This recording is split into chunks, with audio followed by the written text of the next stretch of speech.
I don't know. Here we go. Awesome. Needed my Your energy. All right, we are going live now on YouTube. Okay. Thanks for your patience. Thank you. So we can begin. You can begin. Thank you very much, and welcome everybody, and to the Town of Gibsons Committee of the Whole for October 19. Once again, being held electronically as per Ministerial Order M192, and we are honored to be holding this meeting today on the unceded territory of the Squamish Nation. It is 3:04 p.m. and I'll call the meeting to order and ask Council for approval of the agenda. Councillor Kroll, Councillor D'Andrade, thank you. All in favor? Thank you very much. I note that Councillor Lumley is not with us. He was having power issues at his house on North Road. The power was out, so maybe he'll be able to join us as the meeting progresses. So we have a number of reports. So I'll make a motion now to move receipt of all of the reports. Councillor Ladwig, Councillor Kroll, all in favor? Thank you very much. Our first report, and this is a quarterly report, is from Fire Chief Rob Michael. And Rob, Chief, are you with us? I'll just move him over. Thank you.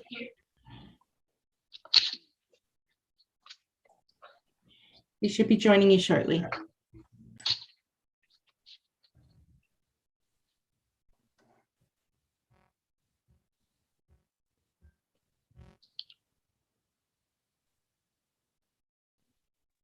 Chief, we see you.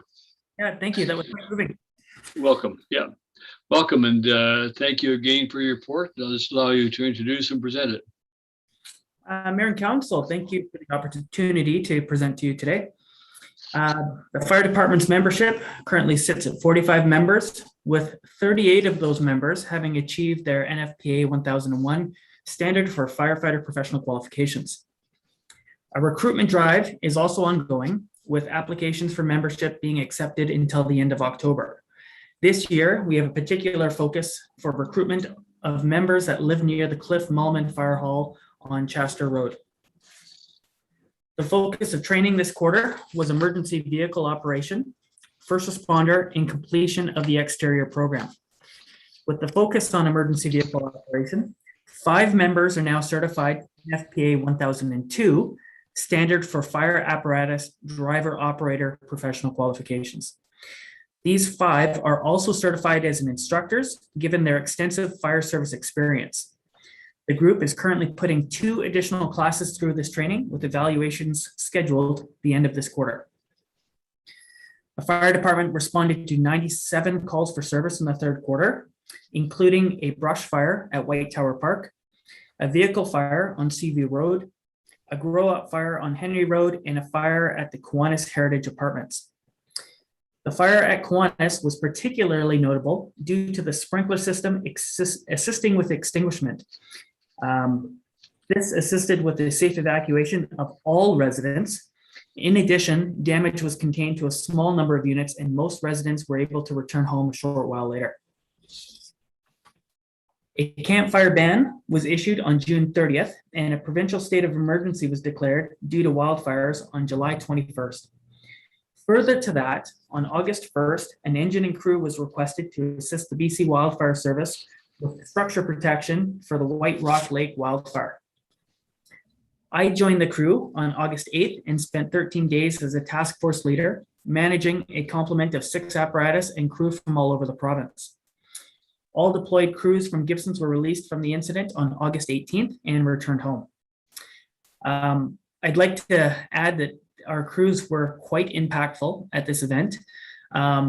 Crews were caught on security camera, and the homeowners had reached out via email to extend their profound appreciation for saving their childhood home.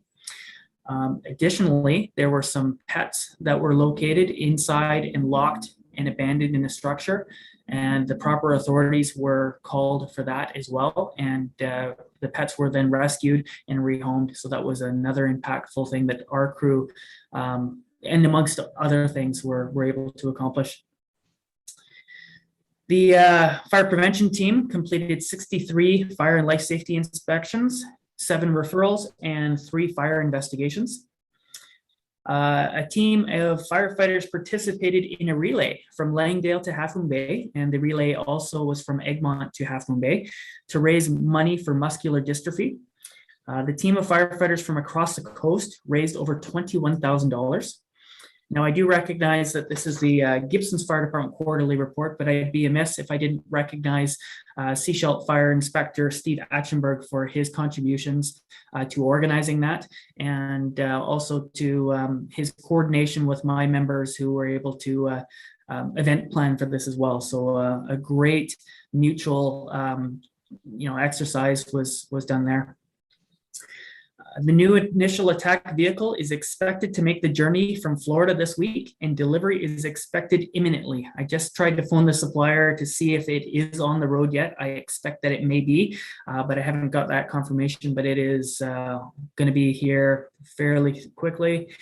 Once training and orientation is complete, the vehicle will be put into service. It's expected this will be done by the end of the year. The request for proposal for volunteer health benefits was posted and now closed. The fire department members are excited to see this project moving forward. However, we recognize some additional work needs to be done prior to implementation. Other projects are progressing, and I'm actively preparing budget documentation for next month's fire commission meeting. And although I'm out of breath, I'm happy to answer any questions from Mayor and Council. Thank you very much, Chief Michael. And I want to say how proud we are of the department and the work that you guys do. I mean, every month, every quarter, you come to us with a report, and I'm always impressed with the amount of training that's gone on, the number of the members, the commitment of members to this community. And I really appreciate that, and I hope you'll convey that to our members. And it's great that we're able to send trained people to other communities to assist, and this is service in the bank for us, because we would hope that if we ever had a situation that required assistance, that would be provided back to us from other organizations. So I want to thank you very much for that, and please pass that on to your members. It's always great to receive your reports. I don't have any particular questions, noting 45 members and still recruiting. I think that's just good all around work. I'm very pleased that we have you and your members as members of our community. So thank you very much for that. And I'll go to other council members. Councilor Dean.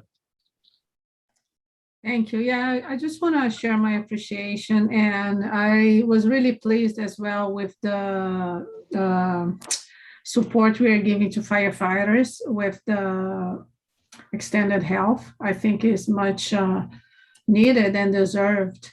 And I was also impressed. I'm always impressed with the number of calls, because you never, it's amazing. All these things happening in our community. And I just a clarification, when you say wires here, is it electrical accidents with electrical wires? Yes. Okay. And it is due to storms usually, or sometimes just human cause, most of the case? Most often I say it would be related to wind events and storms. Wind events, okay. Okay. Yeah, so I'm very excited with the new truck coming. Super exciting.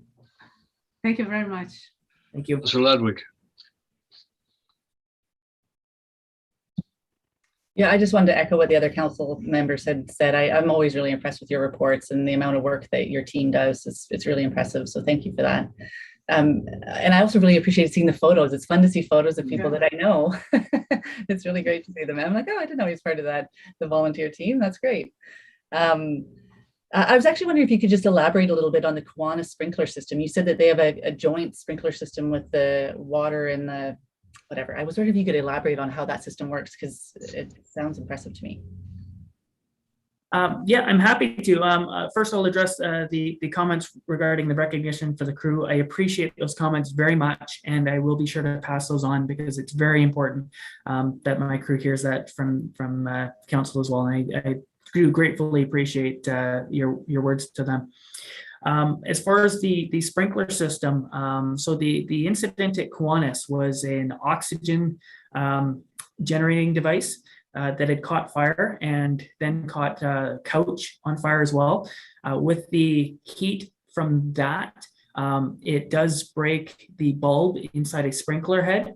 So contrary to what we see in the movies where an entire building starts flooding with water, that's not necessarily how these systems generally work. So one single sprinkler head was activated in one of the units, put out the fire.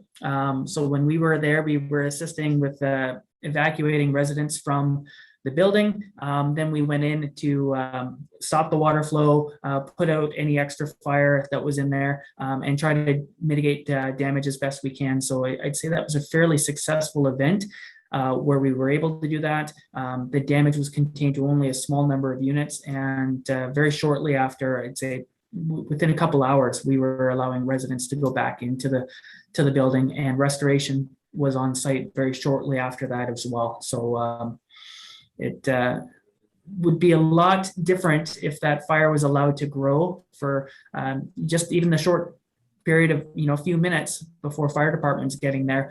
We could have been looking at a full loss of that structure. Right. Okay, thank you very much. Councilor Crowell. Thank you, Mayor Beamish. Thank you, Chief Michaels.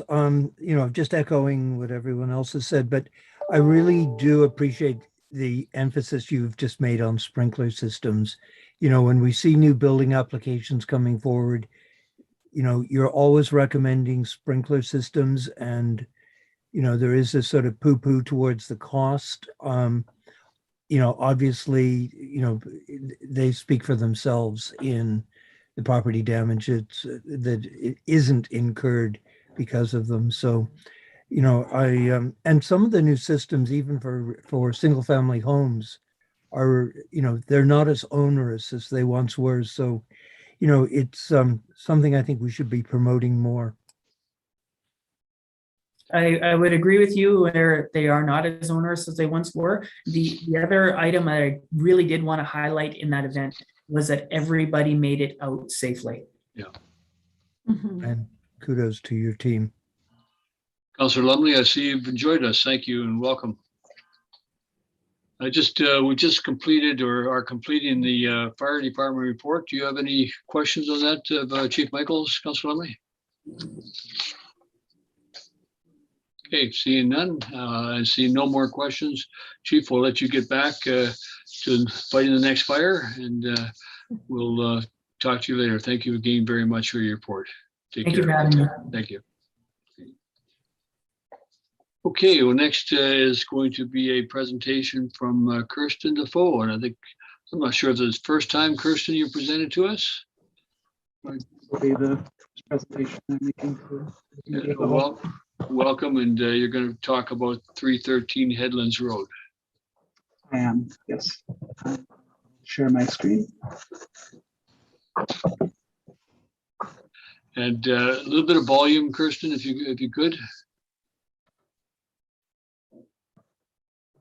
Can you hear me now? I can hear you, but others are shaking their heads just a little bit. So if there's more volume available,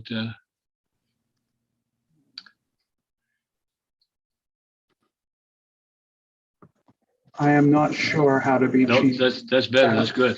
That's better. Okay, I'll just make sure I raise my voice a little bit then. If you just lay your head down on the desk and speak in that little microphone corner, that works too. Okay. Thank you. Thank you, Mayor Beamish. My presentation, you can see the presentation up here. Yes, we can. Thank you. So this application is for a development variance permit to allow overhead wiring to provide hydro and communications connections and infrastructure to the approved garden suite from an existing power pole located in Wells Lane. The purpose of this report and this presentation is to obtain guidance from the committee to council whether to proceed with the application and to notify neighbors of this variance request. So moving on to some context in the area, the site is outlined here in blue. It's located on the northwest side of Headlands Road between Skyline Drive and Burns Road, and its rear property line faces Wells Lane. I have highlighted here the approximate locations of the approved garden suite. as well as a power pole in Wells Lane, which the applicant proposes to connect overhead wires to the approved garden suite, as well as an existing power pole on Headlands Road in front of the primary dwelling, which has an existing overhead connection from the pole to that primary dwelling. Also note the property's location within the town's garden suites areas. These are located within Schedule F of the zoning bylaw. Just from this context, you can see that many garden suite areas are located near lanes, Camellia Way, Wells Lane, Jessup Lane, Blackberry Lane, for example. And some of these, such as Wells Lane and Camellia Way, do have existing overhead power infrastructure and communications infrastructure along with the power poles.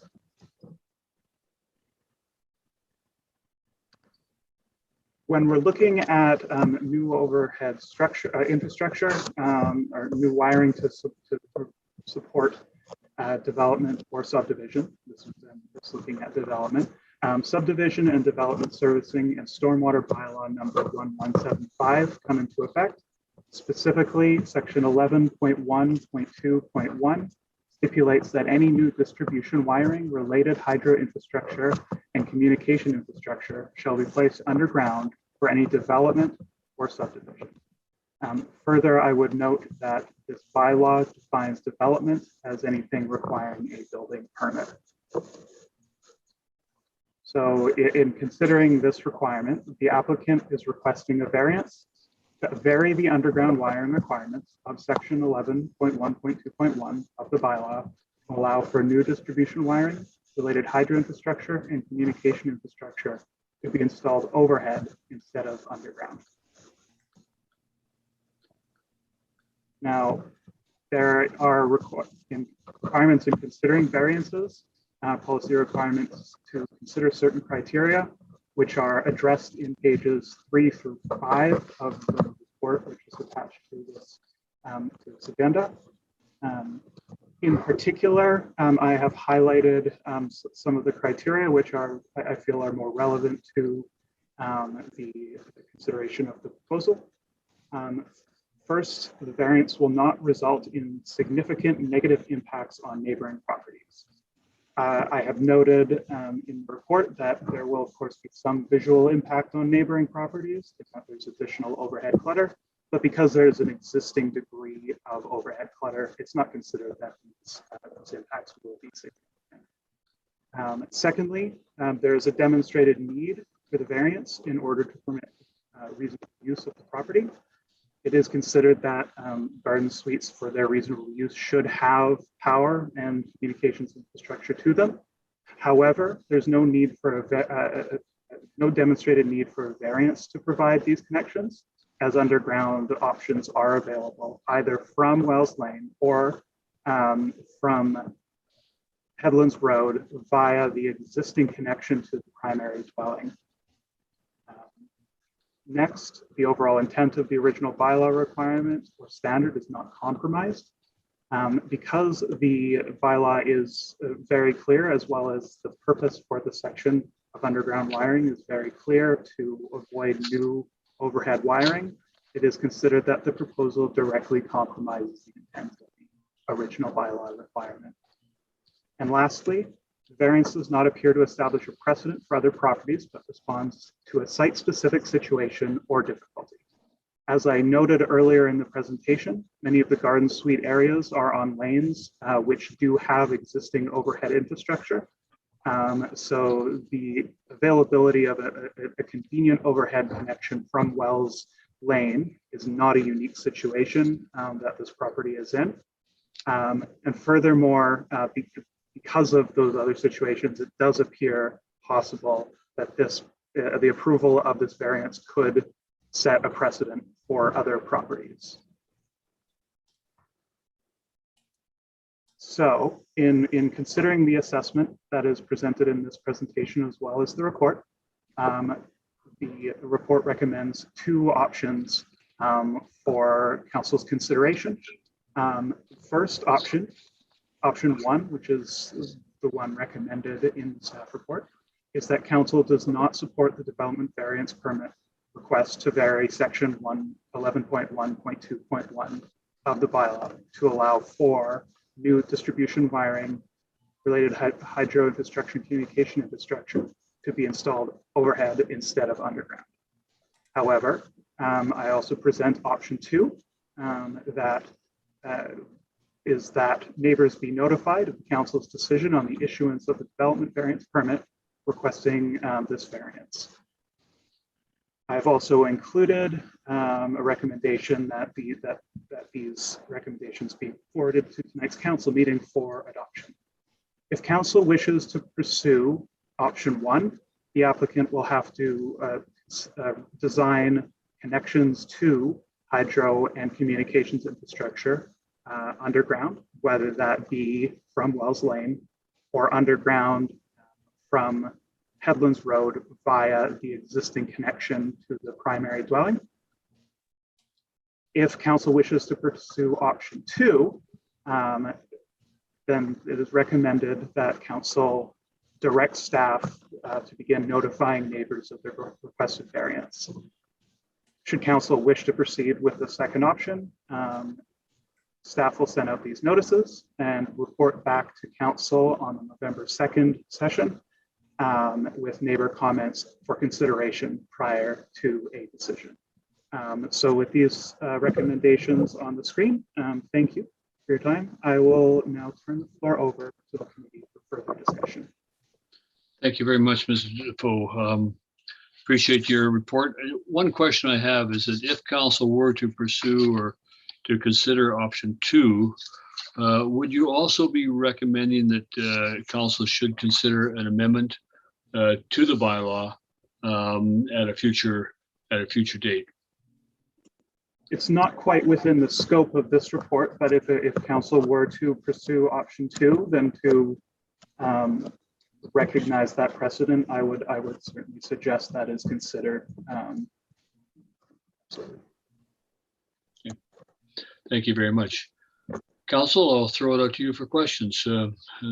Councillor Kroll, go ahead.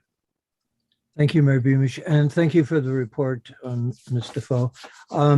Just a couple of questions. The garden suite in question is fairly far along construction-wise, and just doing a drive past it, there's no apparent sign as to where the power would connect to the new structure.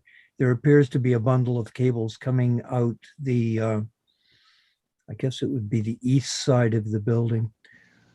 So I'm just wondering, I know usually when hydro's doing connections, they don't like to cross roof lines. And on the plan submitted with the report, it doesn't indicate where the electrical panel for the house is. So I'm just wondering if there might be other issues. And the only other thing I noted was in Wells Lane, there are no power lines that cross the lane. All the servicing to buildings with overhead wiring is from the lane to the north, not from existing poles on the north side of the lane to properties on the south side. So, certainly my option would be to go with 2 and let the neighbors decide whether they want overhead wiring in their additional overhead wiring in their neighborhood. But thank you for your report. Welcome, Councillor Kroll. Other questions, Councillor Ludwig? I think I might be struggling to understand some of the background and context. Did you say that, and thank you for your report, by the way. Did you say that other laneway houses have had overhead wiring?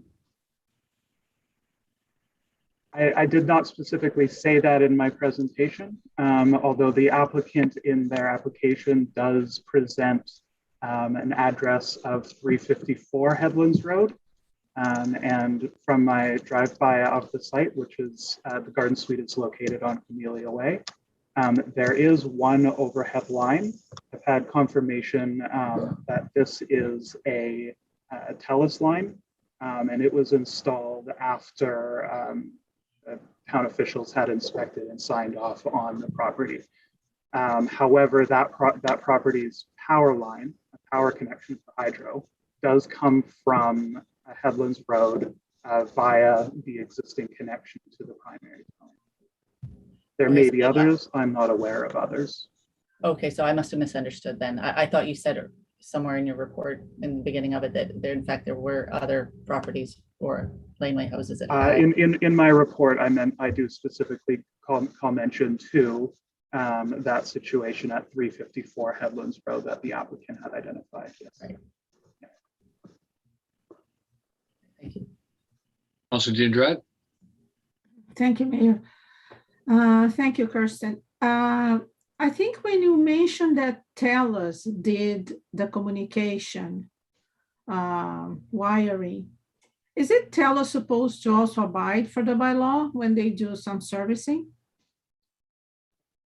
My understanding would be that yes, they should be abiding by the bylaws. Okay, so they did not abide, but did the town provided any notice to TELUS or to the developer?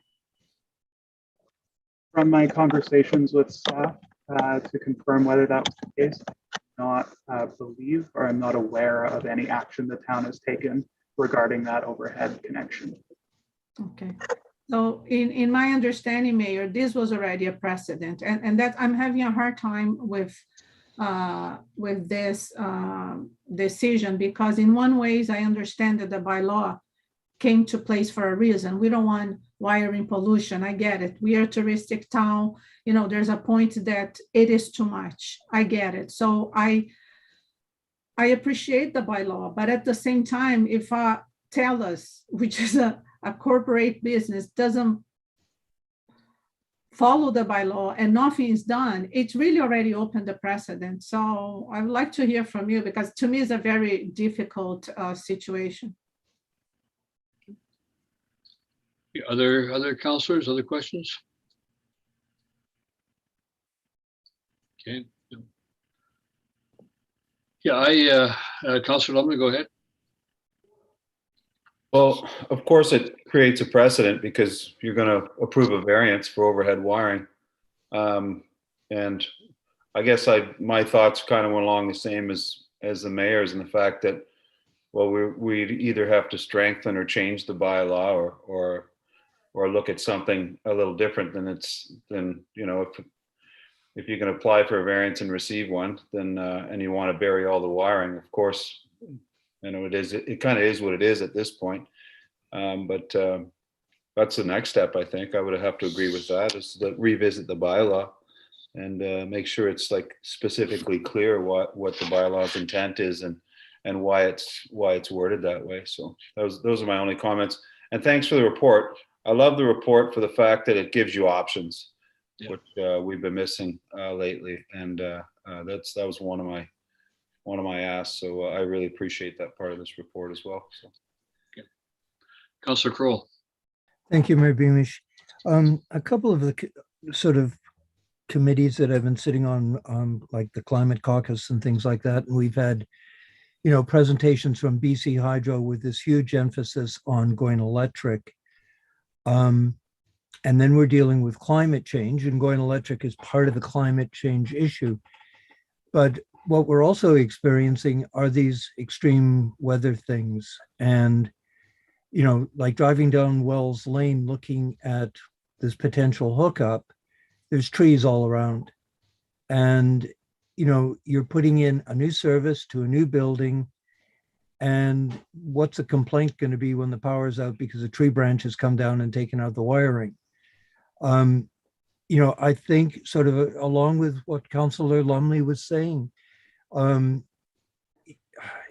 if we're going to look at climate action, you know, trying to fortify ourselves against the impacts of climate, underground wiring is there for a purpose. It is less susceptible to climate damage, whether it be tree branches or whatever. So, you know, as I said earlier, you know, if the neighbors want more wiring clutter in their neighborhood, you know, certainly they should be allowed a voice on the decision. But I certainly wouldn't approve the variance just straight away. I think the neighbors need to have some input, but I think, we may need to beef up this bylaw because this isn't going to be the first time it's going to rear its head.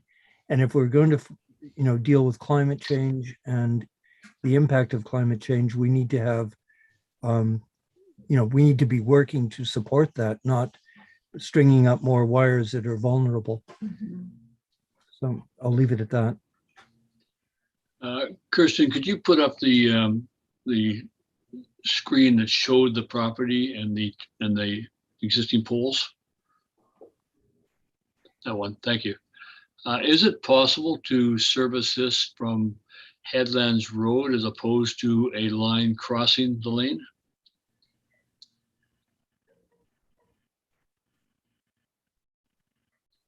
Sorry, I'm mute. No, I'm here. Yeah. My understanding is that yes, it would be possible to connect from Headlands Road based on the existing connection, which is an existing overhead connection to the primary dwelling. Yeah. And then from that location, that connection location, having an underground connection to serve the garden suite. Yes. Or they could go overhead to the new dwelling, could they? They potentially could. However, that would still then create a new overhead wiring situation. It would be within the property envelope. So it would be within the property. Yeah. Yes. Yeah.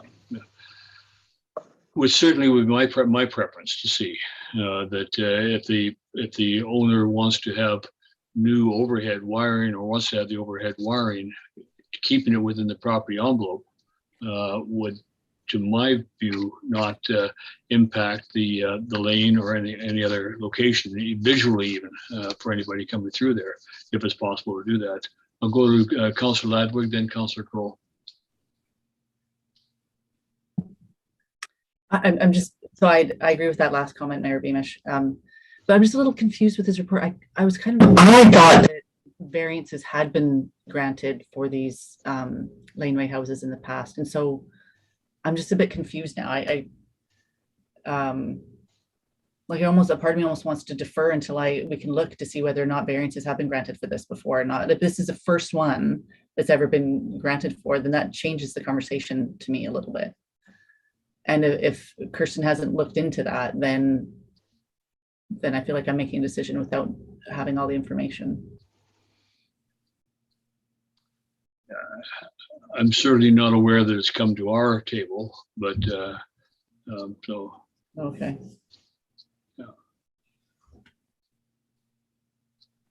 Yeah. Councillor Kroll, go to you.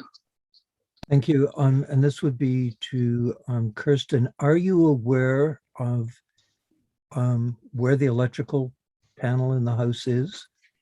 Because I know usually BC Hydro won't string new services across roof lines. So to go from the pole on Headlands, unless the power hookup to the new unit is on the west side, it would be crossing two roof lines. So I believe that the existing overhead connection to the primary dwelling is to the, if you're looking here, it's about here on the eastern side. So whether or not the panel that it connects to below is located there, though, I'm not sure. Yeah. Although I understand your point, if it is located there, then we would potentially have two roof lines.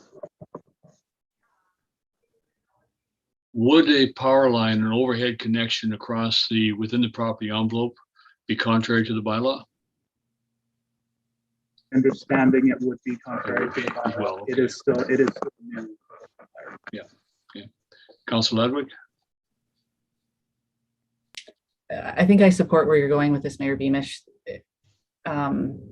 If we're going to support a motion that is contrary to the bylaw, if it only affects the property owner, then I could move in that direction. If we also then did what Councillor Lumley said, which is we look at this this section of the bylaw and amend it as a lesson learned from this particular case. I will probably also make a motion to to, in addition to that, add that for new developments such as this, that we do have a service agreement developed. I don't care if it's a standard service agreement that just gets included with every new building application for projects such as this, but I think we need to be clear with our communication on what our service standards are when building a new laneway house or a new house in Gibsons. Well, Council, what's your wishes in terms of resolution? You have two options presented to you. The option two, I suppose a third option would be to require to consider a variance that provided the overhead wiring is entirely within the property envelope, so that it's not seen to be a coming across the lane. Not that, I mean, that's aesthetics in the neighborhood, I suppose. Councillor Kroll? I'd certainly be willing to support an amended option to that if they are permitted to do the overhead wiring, that it be contained within their property. But it would still have to go to the neighbors for variance approval. Would be. Correct? Yeah. Okay, I'd be willing to support that and make that motion. Do we have a seconder for that? Councillor Lumley seconded it. On the table for discussion, Councillor Diendrad? Yeah, Mayor, I don't mind for this specific case, but I would like some clarification. Because I like the bylaw. I think the bylaw came with a purpose.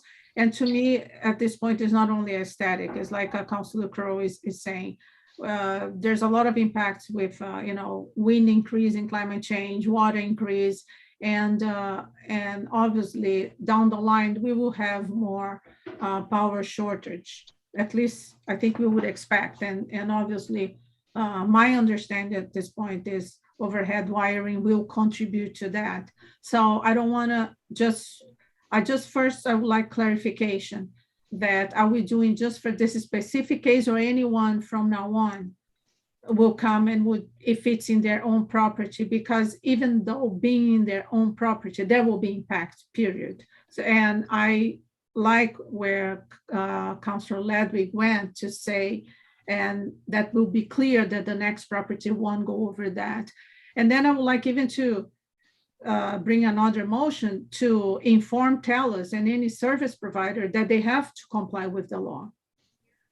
I think this is also utterly important because we have the precedent in another property that they don't comply to that by law and nothing happened.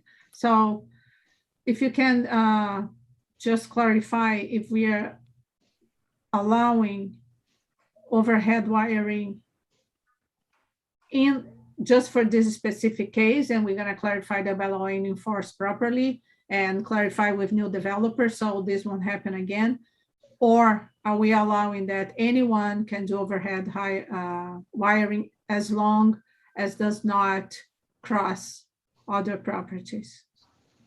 What we are considering today is a specific variance for a specific property.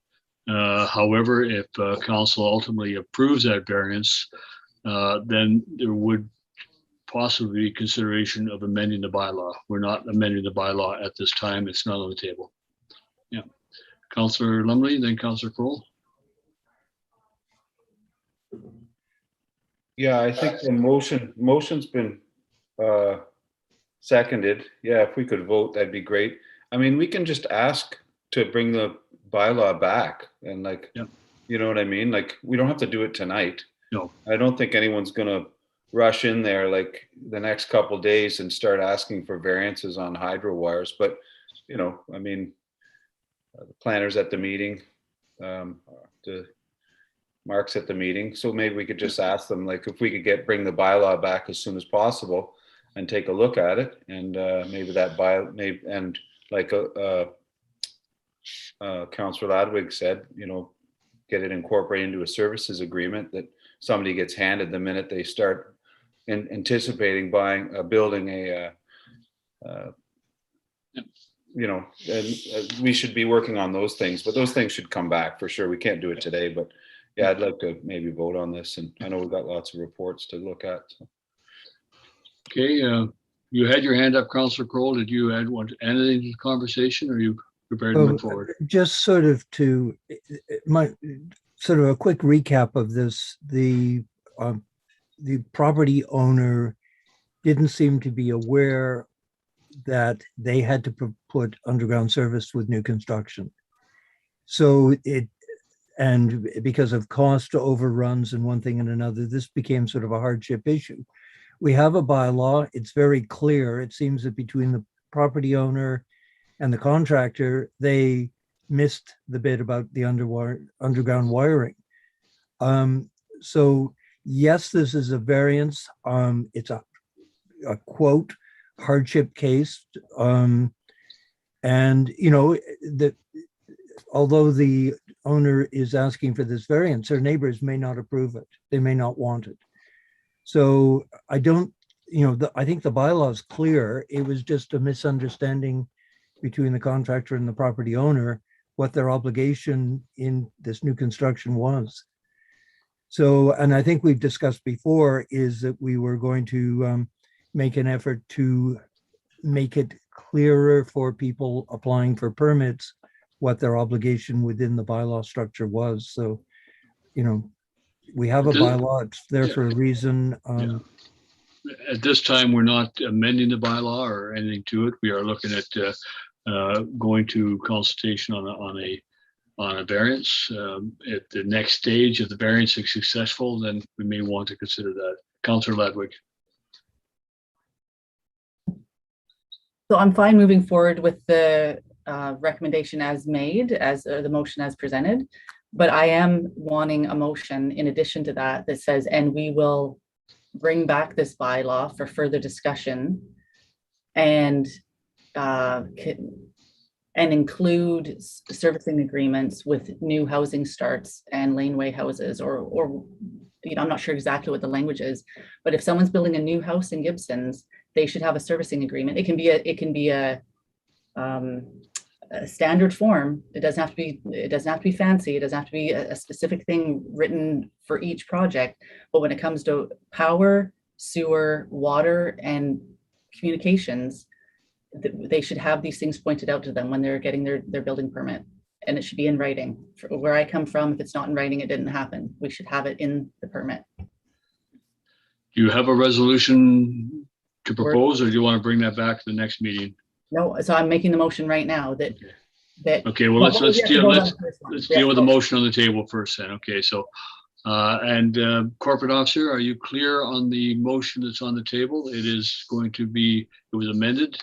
I have an amended option 2, that neighbors be notified of the date of council's decision on the issuance of the development variance permit requesting to vary section 11.1.2.1 of the subdivision and development servicing and stormwater bylaw number 1175 to allow for new distribution wiring, related hydro infrastructure and communication infrastructure to be installed overhead instead of underground at 313 Headlands Road, on the condition that the overhead wiring be contained within the property boundaries of 313 Headlands Road. Okay, yeah, that's clear. Does everybody understand the motion?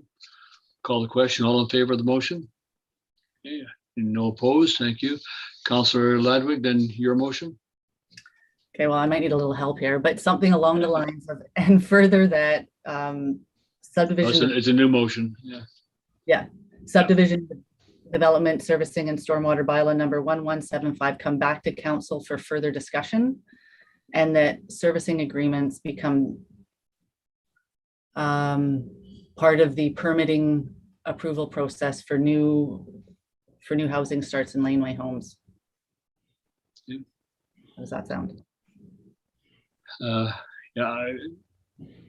You moved that, Councillor Kroll. You have a question? No, it shouldn't be just laneway homes. Any new construction requiring a building permit. Well, but for a reno, it might be a bit of a hardship to be asking people to do that for a renovation. But if they're building a new house or a new laneway home, it should be made clear what the servicing requirements are, in my opinion. Okay. Yeah, I just want to move a caution here, and that is of trying to make resolutions on the fly without, is it possible, Council Ladwig, to get you to craft that resolution, provided the corporate officer, to be put on the next agenda? Okay, As opposed to trying to make it up now? sure, that works for me. We do run into problems when we do that. Yeah, I agree. Okay. Okay, and then on the next agenda, this one will be coming back. So it'll be same time frame.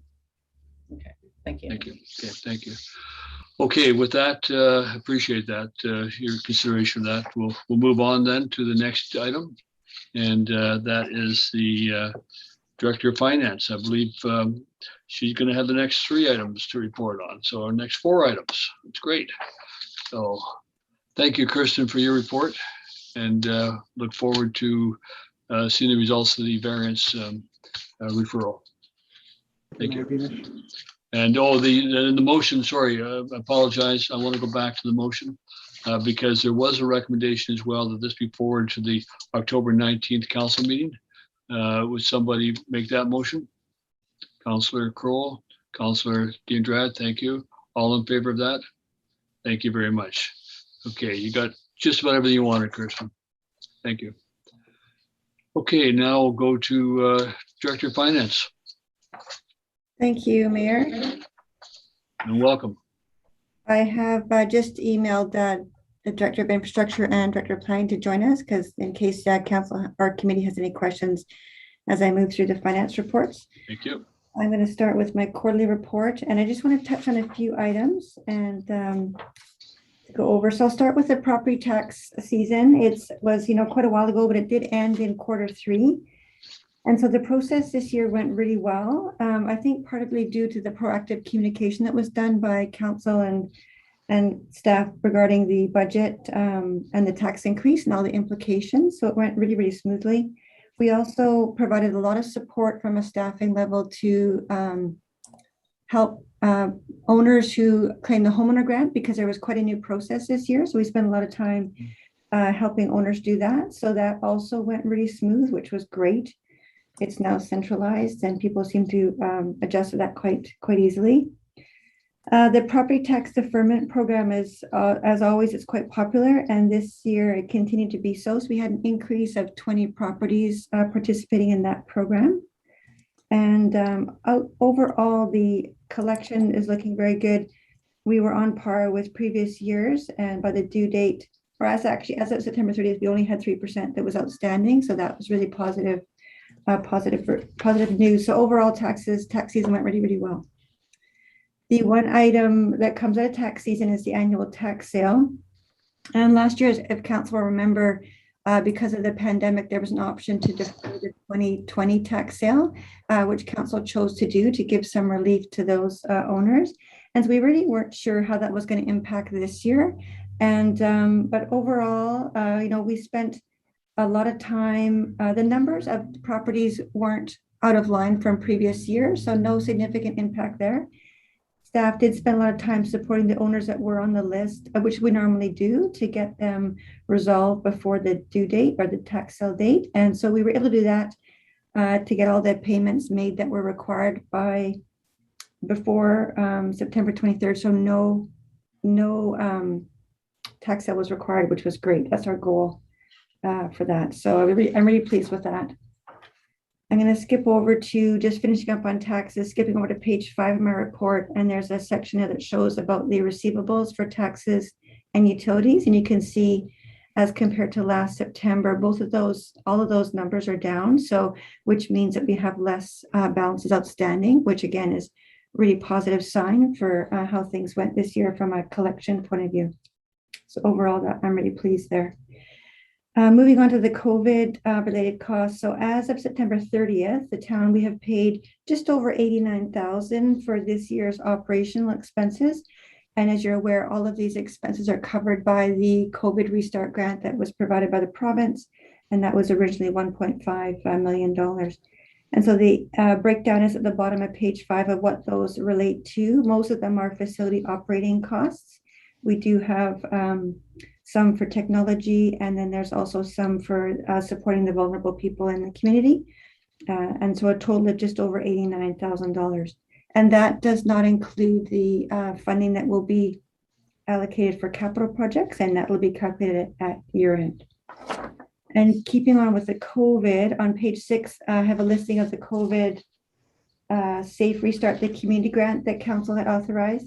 And as of the end of Q3, so September 30th, total grants were just under $13,000. But as you're aware, the Committee of the Whole in early October recommended awarding 5 additional grants. So now the balance of that community grant fund is down to about $7,600. So that's still available for the remainder of the year for that program. And then the final area I want to touch on in my report is a new section I added this year, and this is on page 7, and this is regarding grants. And there's been a lot of provincial and federal grants this year, and I did want to provide council and committee with a status of the recent grant applications, any pending applications, as well as the grants we have in process. And so the first table there on page 7 is grants awarded and grants in progress. And so the first 4 items, all of those projects are underway, those grant projects. So that's the Source to Sea, the Everyone Needs a Home, Active Transportation Network, and then again, the Source to Sea that has 2 grant funding sources. The final item on that first grant table is the White Tower Stormwater Pond upgrade. And as you're aware, that's on hold right now until an archaeological impact assessment can be completed. So lots of activities in our grant projects right now. The second table is about pending grant applications. This is ones that we've been submitted or in progress and which no notification has been received yet. And so we still have a really quite an outdated one, the office renovation project. We submitted that back in January. The decision was supposed to be in the spring, but there's been no word on that one. So that one's still outstanding.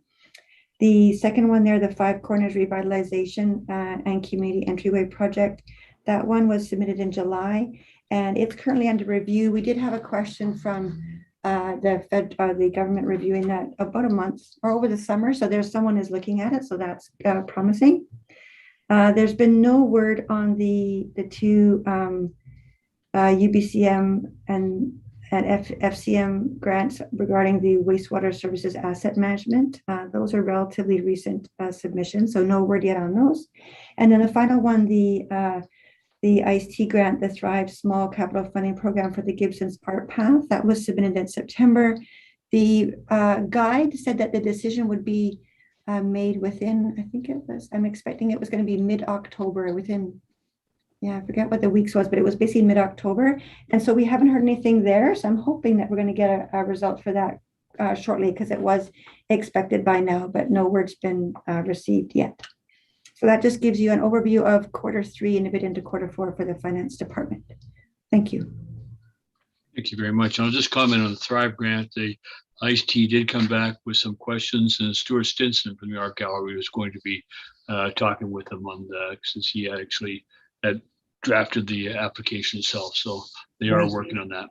So Perfect. thank you. And thank you for your report. It's good to see that everything seems to be in order in terms of what we have been doing.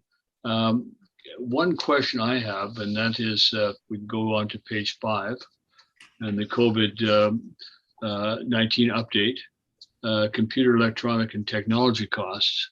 Are we planning to use COVID funds? Are you aware to do the upgrades required to council chambers to enable us to have these hybrid meetings, or so that we can have meetings and that the public can still view if they're not comfortable being there? Yes, yeah, that is one of the items for the COVID grant, and it's really aligns really well for that grant. So yes, absolutely, those funds are available for that project. Thank you very much. And I'll just comment, council has been probably fairly obvious, but the homeowner grants reference on page 2, we have a lot of seniors in our town, and getting the extra grants, and all of the grants are important, and 70% of residential properties getting the homeowner grants, which but on the other side of that coin, it says that 30% did not apply for homeowner grants, so they could be absentee owners or second homes. is what they could be for second properties owned by people in town. So. And Mr. Mayor, if I may jump in there for a moment. Yeah.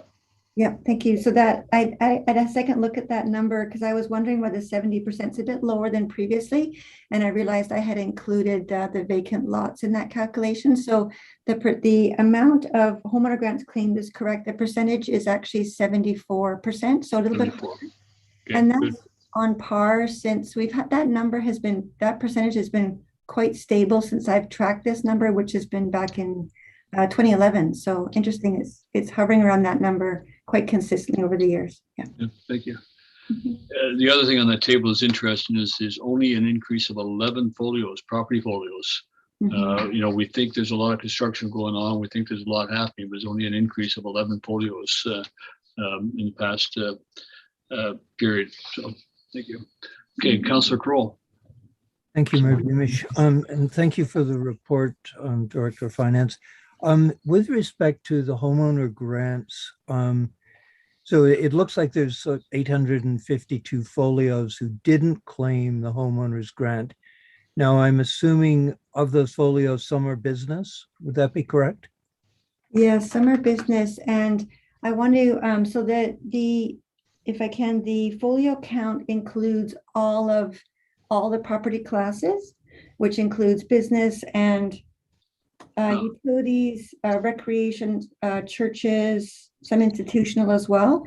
A number that isn't in that report is when I get that percentage of 74%, I'm comparing it, the number of homeowner grants claimed as compared to what BC Assessment calls the residential occurrences. So basically the number of properties that are assessed for residential, but it could include a suite inside, and that is 2,141. So the difference that you're looking at from a residential purely only is 567 around there. So that takes out all the businesses and the non-residential components there.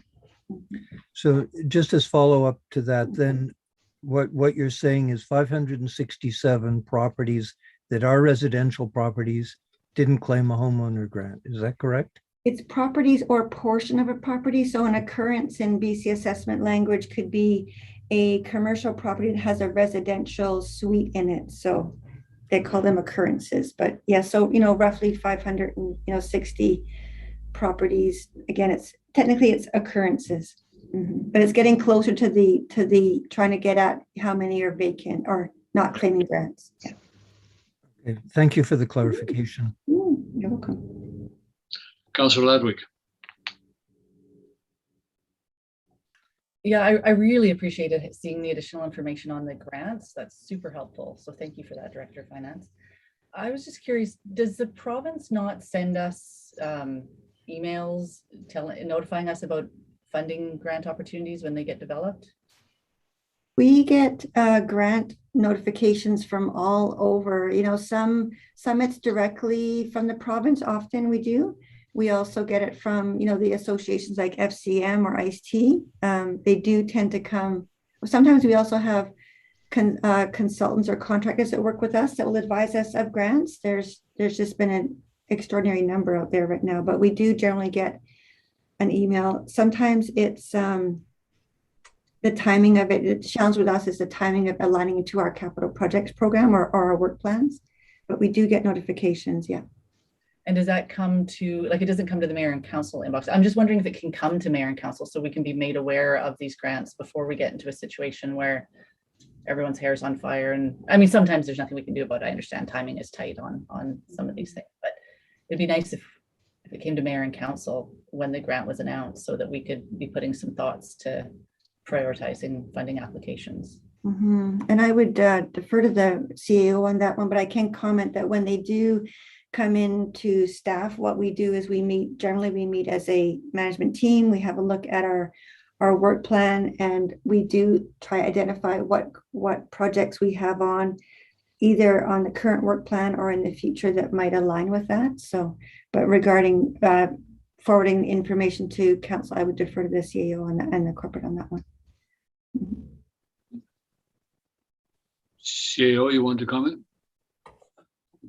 Yes, thank you, Mayor Beamish. in general, these are forwarded to council, but I will ensure that the grant opportunities may be of interest to council. Some of them are more administrative grants, but there's some that do tie into council's strategic plan as well as the capital plan that the Director of Finance referred to. So I certainly know, Mayor Beamish has actually forwarded items of grants that he's received that we have not. And so I think it works both ways. So we could share that information with each other. Great, thank you. Councillor Dean Dredd. Thank you, Mayor. And thanks, Director of Finance. You always make fun reading these financial reports. Just a clarification, the grant for Everyone Needs a Home, 190,000, what exactly was about? It was the update of the GPA 5, I think. Is this what it is? That grant was one that was developed relative to homelessness in the community and the housing issue. So that that's the one that is supporting the funding to assist with the Salvation Army to open up the cold weather shelter this year. Oh, okay. And opening up the funding that we also have that we've hired Silas White working with the homeless on. That's what that was for. Yeah. Okay, I appreciate that. Yeah. And just another clarification, the approved debt at 11,751,000. I have the image in my mind that our cap is 12 million. Am I correct? The overall capacity is no, it's not 12 million. Okay. It's based on, so which is a good thing because that would be awfully close, wouldn't we? I know. Yes. It's based on our debt servicing capacity, and I had that number in my head, and I believe we have room, don't quote me on this, but I think we have at least 8 or 9. We might actually even have more like $10 million of room. There's still quite a significant amount of room there. But it's based on the debt servicing, not just a total number. So it's reliant on, depending on what kind of term that we get for the debt and how long it's paid off will affect that. But it's definitely not 12 million. So. Oh, okay, thank you. You're welcome. Okay, I see no further questions on this. We've received the report. There's no decision to make. So Director of Finance, thank you. And we can move on to your next report. Thank you. Thank you very much. This is on the 9-month budget review. Yes, thank you, Mr. Mayor. So this time of year, I'd like to provide council with our committee with a review of operations, where we're at the 9-month point, and a projection out to year end. And so I'll start with general operations. And so the original financial plan for general operations was projected to generate a surplus of 145,000, and that surplus was actually taxation funding for capital projects. It's the taxation funding portion for capital projects. The projections are now showing that in addition to that, we're looking at a potential surplus of approximately 135,000. And there's sort of two areas. We're seeing revenue and funding is projected to be about 7.9 million, and that's approximately 380,000 over the budget. The majority of that is resulting from a higher than expected building related revenue, as well as council might remember we got a double payment for the gas tax this year as well. And so we've also got some additional fees from the regional district for the extension of the green waste operations that council authorized. And so that's sort of driving the over exceeding budget in the revenue areas. On the expense side for the general operations, expenditures are projected to be about $7.8 million. And again, this is also over budget by about 244, but this is mainly to do with transfers to reserves, and that really ties back to the overage in revenue. So from a general administration point of view, we're seeing, we do have some reductions in staffing vacancies and as well as training and travel, but this is offsetting any increases we're seeing under professional services. The grants and fees section of the budget is to be expected to be on budget. And like council is aware, although the COVID pandemic did result in the cancellation of Sea Cavalcade again, you were able to allow the music and the landing to proceed, which was a nice benefit for the community this year. The Infrastructure Services and Public Works Department, we're expected to be below budget, about 34,000 there. And again, that's due to a temporary staffing vacancy. The road maintenance section is expected to be below budget as well, about $43,000. And although we did have some higher costs for line painting, we did have a reduced street sweeping cost. So those basically balance each other out.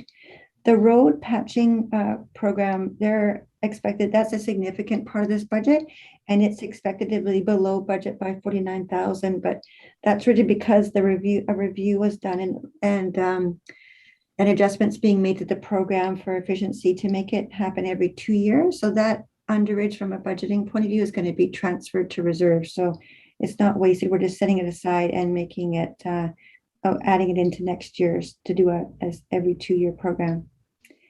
Staffing capacity challenges is affecting our drainage as well. And that's led to the postponement of the annual CCTV and flushing program for drainage.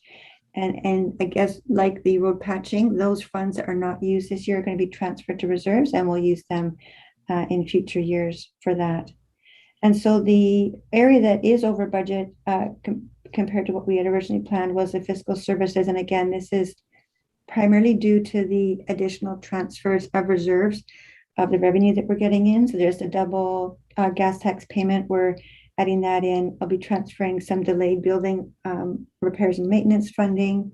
The drainage and the road program works as well. And also any cash in lieu or affordable housing or community made contributions that are received during the year, those are also transferred to reserves at year end. And those are very hard to predict because they're development driven. So overall, the general fund is looking quite good, and I'm really pleased to see that we're looking like we're going to have a bit of a surplus. So a lot of things can happen in the last quarter, but at this point, things are looking quite positive. So what I'll do is I'll pause there in case there's any questions about general before I go on to the water and the sewer fund. Council, the good news is we're in the black. So that we have a surplus. So any specific questions that anybody has for Director of Finance? Councilor Dean-Dredd? Thank you, Mayor. Yeah, that regards the water increase, the consumption, and I see here that multifamily has reduced, but single family has increased. So this is consumption, right? And then also commercial. So I understand the 34%. It seems a lot, but because during 20 COVID, there was a decrease in activity. So the comparison is with 2019, which is 12%. But this is just 1 year, right? So do you have like the cumulative, for example, in the past 5 years, what was the increase in commercial and through you, Mr. Mayor, I do track annually what the increases are and we often compare by period. So seasonally they do fluctuate, although commercial is generally quite consistent.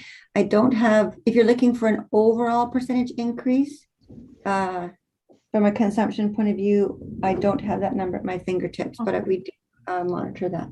No, that's okay. I think this will be important because, for example, if it's increase of 12% every year, when you look at 12 and in 5 years, could be almost 100% or something in the high numbers.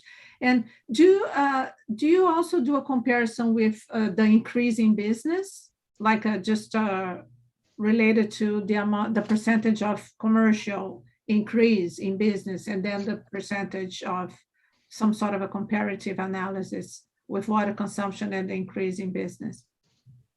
Would it be an increase in business, like the number of businesses? Yeah, increase the number of business and because I depending on the business, obviously that won't matter, but I'm just trying to have an idea where, the kind of business, and I think perhaps not for now, but I think this will be an interesting analysis trying to understand, because I also understand that many business close, but if we could have just a differential, right? How many open, how many close, and compared to water consumption, because we are very positive that overall water consumption has decreased in the town, and I can see that multifamily now has, but single family has not. So I think it's just important to understand the trends in a big picture, just not isolated case. So we can, I know we're gonna be talking about water very soon, so it would be very beneficial if we have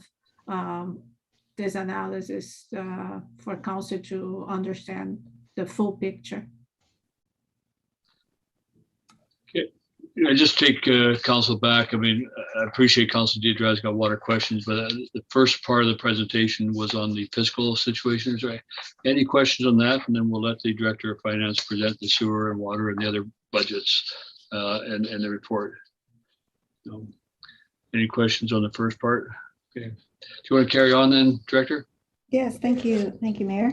So I'm going to move to water and I'll speak to, thank you, Councillor Deandrade, for the overview of the revenue part. So overall, so originally we had aimed for a surplus of $382,000 to fund the current year capital projects.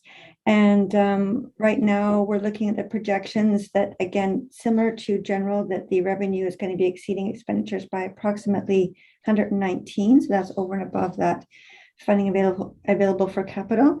And so which is, again, a very positive sign. And as Councillor Deandrade was highlighting, there's been an increase in our revenue. And in this case, it's projected to be 1.9 million, just about 95,000 over budget. It was interesting to see the numbers in terms of the consumption. Again, they do fluctuate, but again, we're seeing a higher than expected user fees. And again, it's quite development driven sometimes, so those are hard to predict. From an expenditure side, we're looking at expenditures to be approximately 1.8 million, which is about 24,000 under budget. And there are several areas. So from an administration point of view, costs are projected to be under budget, and we're seeing some slight increases in training, which we've done, but we're seeing there's an offset of reduction in funds required for the water governance. I may remember that we have a line item in the water administration for $20,000 for water governance, and that was set aside to support that initiative, and it maybe not requiring quite as much funding, so not as much use there. For the water wells and reservoirs, the costs are projected to be under budget as well. And we have some increase from costs regarding alarm monitoring, but those are offset by the reduction in the costs associated with the regional district bulk water. We had estimated a set amount, thinking there's going to be a flat portion and a consumption portion for that. And so far we have very, very limited consumption with the regional district bulk water. And of course, as council is aware, we actually supplied them with some water this summer. So there's been some savings in that area. Regarding the water distribution and the water meters, this area is over budget, and we're seeing some needed to put some additional resources into staff training, and that was to support the staff on the water meter reading process. We also had some additional costs with maintenance of the pressure reducing valves, and we're also seeing electricity costs are going up, and this is for the pumping, and we're looking at maybe an excess of about $16,000 there, but those overages are more than being offset with underages in other areas of the water operations, as well as the additional funding that we are expecting to receive. And I can stop there, or I can do sewer at the same time, and then questions at the end, whatever you prefer, Mayor. Any questions on water? Councilor Deidre's already asked some. Is there any other questions? Seeing none, let's carry on to sewer then, please. Okay, thank you. So sewer, again, also positive, a little bit tighter on this one, but so originally we had budgeted $80,000 to be a contribution to capital. And so that is still in place. We do have projections are showing that revenue will exceed expenditures by approximately $21,000. And again, this one is the sewer operations is quite tight. There's been a lot of pressure on this budget this year. So we'll see where we end up at year end. So the revenue and the funding for sewer is projected to be about 1.96 million, which is about 47,000 under budget. And a reduction, we've got a reduction in transfer of reserves. So it's really a funding cause for why that revenue is down. We're also seeing an increase in the funds collected for excess services. And this is a charge that we put on certain developments that benefit from the lift station. So the lift station upgrades. So the funding that we receive for excess services is transferred to reserves, and this supports the debt costs associated with the lift station upgrade. So it's good to see those monies rolling in. And so from an expenditure side, we're looking at a projection of about 1.94 million, which is about 68,000 under budget. So in the sewer flushing area, it's similar to the drainage flushing. We're seeing that we're impacted by staff capacity challenges. And so we're going to we postpone the annual flushing program. And so there's a significant cost savings there. And by savings, it really is just a deferring until next year. So we're going to be transferring the funds that we're not using this year over to be used in next year once our staffing capacity is back up to where it needs to be. From a sewer treatment plant point of view, it's projected to be, costs are projected to be over budget by close to $60,000. And so in the result for that, the reason for that is we have our regular repairs and maintenance, which is significant for that site, but we also have some work that's being done to address some additional issues that staff have identified at that site. And this is centered around the centrifuge operation, as well as the odor control and some digester diffuser replacements. And the one item, so to balance that out, the one item, what we have done is the amount that we had set at the year end, there was a line item in there to transfer a certain amount of money to start building our capital reserves for sewer. We're having to draw on that a little bit. So I'm holding back $40,000. So instead of transferring it to capital reserves to be used in future, we're going to be using it on capital to support capital related projects this year. And that's $40,000. And that'll support the operation, the work being done in the centrifuge of the treatment plant. So to help offset though that $60,000 overage there. So overall though, the sanitary sewer is looking again quite positive. Again, it's a bit tighter this one, so we'll see where we end up at year end, but overall we've been managing to absorb and adjust for the pressures in that fund this year. And so that is it for me for there. Thank you. Council, any questions on sewer? I'm pleased to see that we're putting some effort towards odor control. Sewer plant has always had a problem. It's not a new problem. It's an annual problem, especially when we get hot weather. And I don't know if the manager of operations, Mr. Tardif, has any long-term solutions to that. I see you're there. Yeah. Yeah. We are looking for the long-term solution. We have hired a consultant that is going to start doing some measurements for us as far as like what gases are actually causing the odors and where are they coming from. And it's going to be happening over the next month. And as well, this is for the long-term solution. So we're expecting recommendations from them on that. It's all going to be though odor control systems, whether we work with what we have now, which is just a biofilter, or we install a odor control unit somewhat similar to what we just put in at Prowse Road. And the more short-term solution is replacement of those diffuser membranes in the digesters, because we're 89% sure that that's where the odors are coming from. So these membranes have not been replaced for, we don't think they have ever been replaced. So that's one thing we're doing. Yes, that's for odor control. Yeah, thank you. And just a question, how was the stormwater management this weekend relative to the plant? Was there much? Well, it was challenging, yeah, because we normally expect to see about 1,500 cubic meters of water per day. And we averaged 3,600 cubic meters. So like wow, 2.5 or 2 1/3. But that's not like the peak flow, because we probably went up to 5,000 cubic. And but but we were able to manage without any issues, like we stayed within everything stayed within the process. Yeah. So that was challenging though. There's a lot of water. Yeah. Daniel, do you know where that water is coming from? Well, we have I&I, infiltration and ingress. And so the flushing program that we are working on, like we haven't been able to initiate it yet. We're just putting the bid package together. So the flushing program is not just flushing, it's also cameraing, CCTV camera.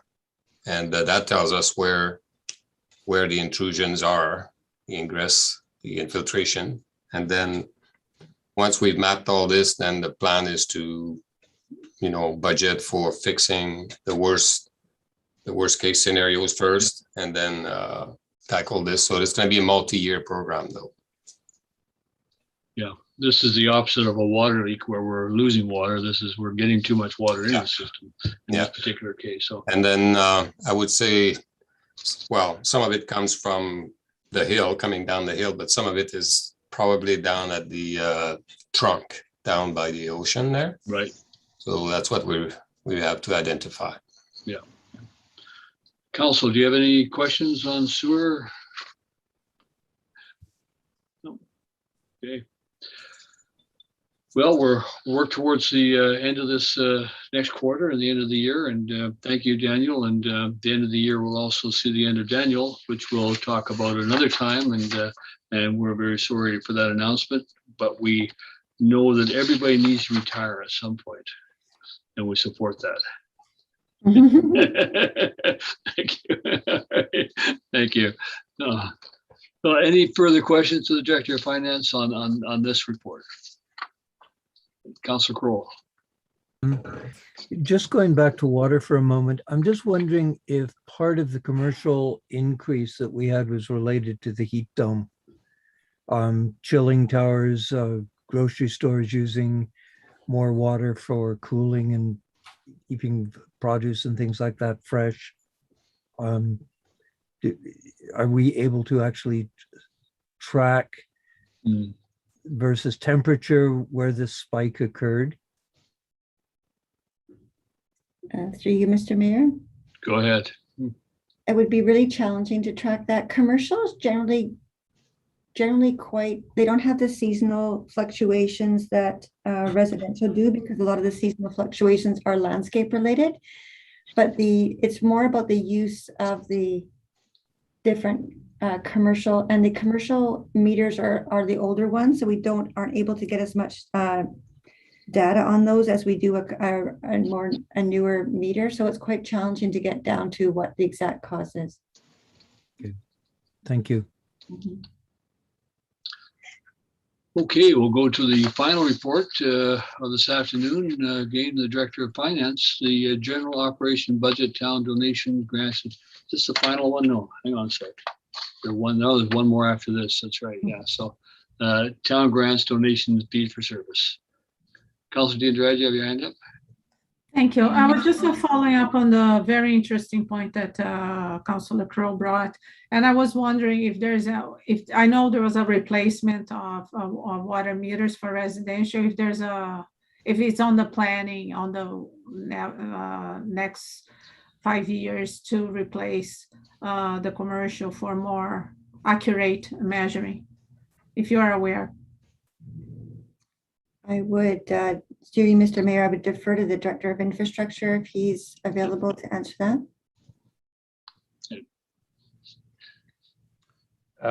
Yes, thank you. Maybe missed Councilor Andrade. Yes, there is a plan to replace the old meters. We actually have some money budgeted this year, and we will continue to budget for that until those old analog meters are replaced. Those the newer models are a huge benefit to being able to track leaks and water usage, as opposed to just being a totalizer. Thank you. Okay, let's see. Next item is the general operations budget, town grants, donations, and fees for service. Thank you, Mayor. And so this one, as part of the budget discussions for 2021, it was requested that I provide council committee with a report on this specific section of the budget in advance of the 2022 discussion. So that's why I'm bringing it forward today. And so this section of the budget, the operations budget, it covers about three main types of financial assistance or payments. It covers grants, fees for services, as well as donations. And page 2, there's the graph or the chart there that shows as it was presented in the 2021 budget discussions. And so I'll start with the grants first. And so total grants provided in 2021 budget was $48,045, or sorry, $48,000. We'll leave it at that. 8 of those items, they're listed on the table under item number 1 there. 8 of those are specific support to specific organizations. And I've outlined what the intent of the grant is for, what the use of it is for, when it became a line item, and what the budget was originally and what the budget was in 2021. The fund, the grants of assistance line, as you know, that's a budget of $20,000, and that's awarded to various groups. So it's not specific line items to specific organizations. That's the one where you have 2 intakes a year and organizations apply. And so some of the items that are line items on not only in the grant section, but the fees for services section, they have been funded out of the grants of assistance policy program previously and have moved into the line item status. And so the grant section there in the table doesn't include the just over $30,000 of the COVID grant funding that council has awarded this year as well. And so the second section of that part, this area of the budget, is what is called fees for services. And this in 2021, the budget for that was a total of just over $122,000. And so for those, it's things like the Visitor Information Center. That service is provided by the Sunshine Coast Tourism Society. We have the Youth Outreach or Youth Services Worker, and that's provided by the Sunshine Coast Community Services Society. The Police Victim Services is provided by the Sunshine Coast Community Service Society as well. And that used to be a grant of assistance item, and it was became line item in 2020, that one. The Restorative Justice, which is also previously a line item, or previously a grant of assistance, became a line item in 2021 this year, and that's provided by the Restorative Justice program of the Sunshine Coast. There's also support for fee for service for tourism promotion, and that's provided by the Sunshine Coast Tourism Society. And then economic development in general, it's regional, and our portion, the town's portion, is just over 45,000, and that's provided by SCREDO, which is a regional economic development organization. And so there's basically a grant section, there's a fees for services section, and the final item in that area is donations or flow through. And these are periodically we get flow through funding for different organizations, the main one being the Gibsons Public Market. So as you know, the town is a part owner in that property. And the budget estimate I put in this year is $150,000. And that is reflecting any capital fundraising contributions that they get over there as part of their capital fundraising campaign. And this one really is a flow through. So I have $150,000 on the revenue side and $150,000 on the outgoing side. So it's a net result of $0 for the town. And I think so far this year, that number is about $71,000. So the 150 that I put in there is an estimate. I'm really not sure what their level is going to be each year. It's been going down every year a little bit. So far this year, we're at about 72, I think, at this point, but they just had their big campaigns. We may see some funding coming through there. And so as mentioned, this report really was a response to a request that came as part of the 2021 budget discussions that the committee or council wanted a bit more information of this section just in advance of next year's budget discussion. So you have a bit more familiarity with that. So I hope you found that helpful. Thank you. Thank you. Yes, I have no questions, but does council have any question on this? Councilor Ludwig? Not a question for the Director of Finance, but thank you very much for this because I did find it very useful. Yeah. I was just thinking it'd be nice to maybe invite the youth services worker or the the Sunshine Coast Community Services Society to come and speak to us one day about the services that that position is providing. I'd be very curious to learn more about that. Good idea. Yeah. Look, doing that. Usually they come annually if we want them to around the granting time when we're doing that, but we can have them come at other times as well, just for information art. Yeah, just as a demo. I'd like to That's learn. right. Yeah, exactly. Thank you. Okay, no further questions on that. We'll move on then to the final report, which is the financial plan process and proposed timing. Great, thank you, Mayor. So this one is to provide council with a proposed timeline for the upcoming 2022 to 2026 financial plan. And so back in December 2019, council endorsed the 5-year strategic, or the 2019 to 2022 strategic plan. And this sets out the objectives and provides directions for the development of our financial plan. You recently held a review of that in late September. And so historically, the budget process, the financial plan discussions have begun early in the new year and leading up to the statutory deadline. And so the proposed timeline that I've put here is consistent with that, that previous year's approach. And so on page 2, you can see the grid there of the proposed timing. And so we're at the second line there where we're having the discussion, council can have a discussion about the process. I do every year bring a financial plan amendment bylaw to council late in the year, and I've got December 7th and 21st, but I might move that up a little bit just to avoid it landing on the December 21st meeting. And this really is just to capture any of the additional authorizations that council have made throughout the year to provide additional funding. So that'll capture that and just formalizes it in the plan. We then propose to start with water and sewer ops and capital in late January. We also have an option there for some pre-budget approval requests, and that's only if required. So that would get us to mid-February. We often start with general operations in late February. I've highlighted in gray there the timing of when actual formal bylaw approval or readings are required. And so in early March, we need a council authorization is needed for any changes to the rates, fees, and charges bylaw, which affects the water, sewer, and garbage user rates. So I usually bring that to you in early March with an aim to have it adopted by mid-March, and that way we're in advance of the billing cycle, which starts in April. And so general operations late February, then we bring in capital in mid-March and any updates to the operations. We've also in late March, I bring to council the annual tax rate and business ratios for discussion and feedback and direction there.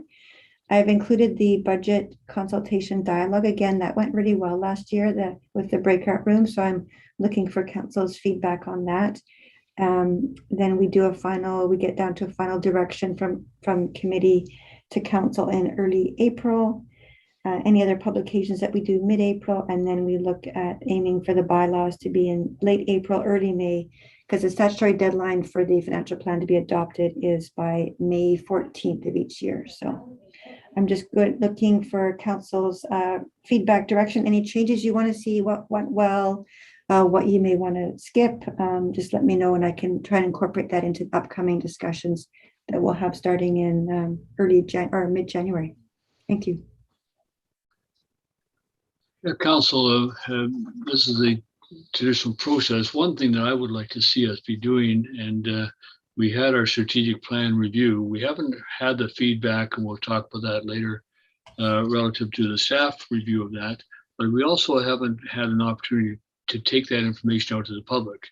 Now, we do have an opportunity probably in November when we do the kind of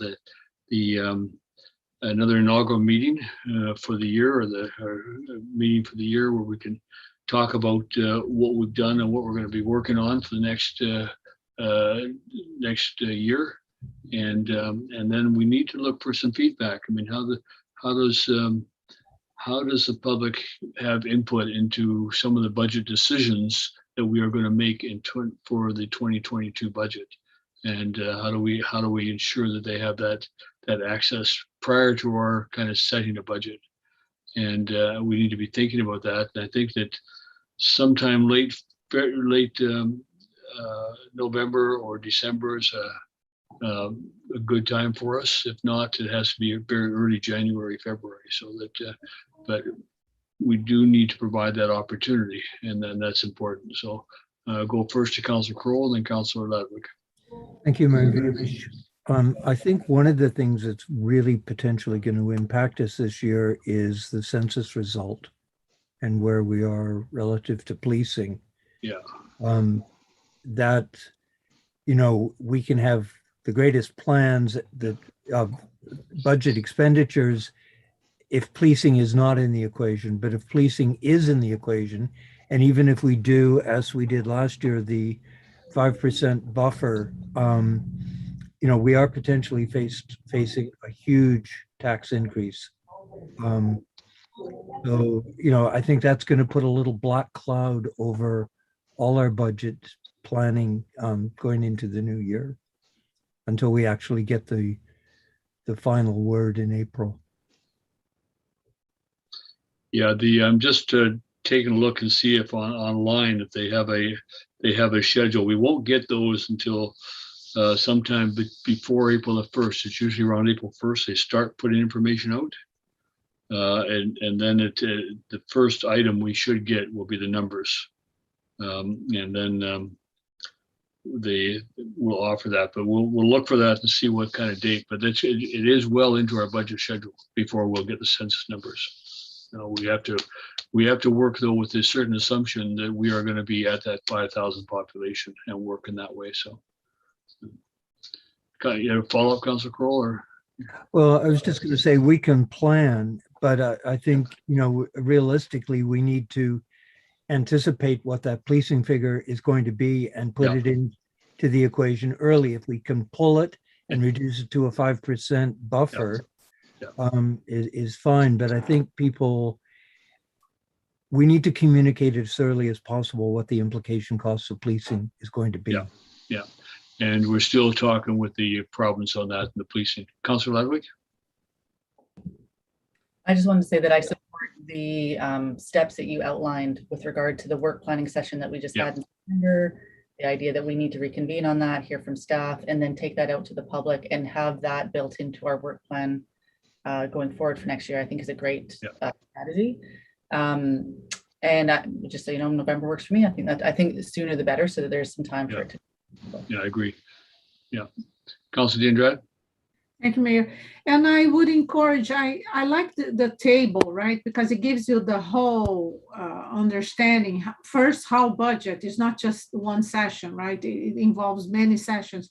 And even though I understand that some dates might change, but if we could like get Elizabeth to do a nice visual and email everybody and say, please participate, because I love the sentence here, public is available and encouraged, but I think somehow the public just tuned to budget at the very end in February. So if we could just send this in a beautiful format and start encouraging people and disclose that some dates maybe change, but this is the process that we go through, I think is important, because I'm not sure if everybody really understands how many meetings we have to come up with what we come up at the end. Councillor Kroll, in response to your comment, I'm just looking online at the federal government site. February 9 is when they are anticipating the population release. So February 9th, and then April 27th is the demographics, and July 13th. So they have 7 releases planned over the year. So but the first one is the population one on February 9th. So that's when we should know what our population number is. It's Canada's growing population and where they are living on February 9th. So mark that on your calendar. Okay, so CAO will talk more about this later, I'm sure, but looking at setting some meeting opportunity for council to review some stuff and plan that dialogue with the community for feedback for the budget. So that'd be great. Okay, will do. Thank you. Any other questions, council? One question I had to the Director of Finance is that in terms of some of the organizations that we are members of, and I think of the House on Forum, the UBCM, AVICC, when do we pay them? Do we need to wait till the budget is over, or do they invoice us in January and we pay them? Yes, generally, because those are part of our regular operations, we pay them as the invoices arrive. So Okay, that's similar to your UBCM fees or AVICC dues. So those are just ongoing point of business. We do not have to wait till the budget is passed for that. okay, good, thank you. You're welcome. Okay, further questions, council? I see none. I'm going to go then to thank everybody, CAO and Fire Chief and Kirsten and Director of Finance for your contributions to the conversations, and I'll go now to the inquiries and see if anybody from the public has any inquiries. Yes, if anyone has any comments or questions for council, please raise your hand. I see no hands raised, Mayor Beamish. Okay, well, good. We must have satisfied everybody. So we will then call for a motion to adjourn and remind everybody that our next meeting of the Committee of the Whole will be on November 2nd. Our next meeting, though, today will be 6 p.m. And that's the Harbor Authority Annual General Meeting. We'll see you online then. So motion to adjourn. Councillor Ludwig, Councillor Kroll at 4:45 p.m. Finally, a meeting that didn't run over. Excellent. Well done, everybody. We'll see you in an hour. Take care.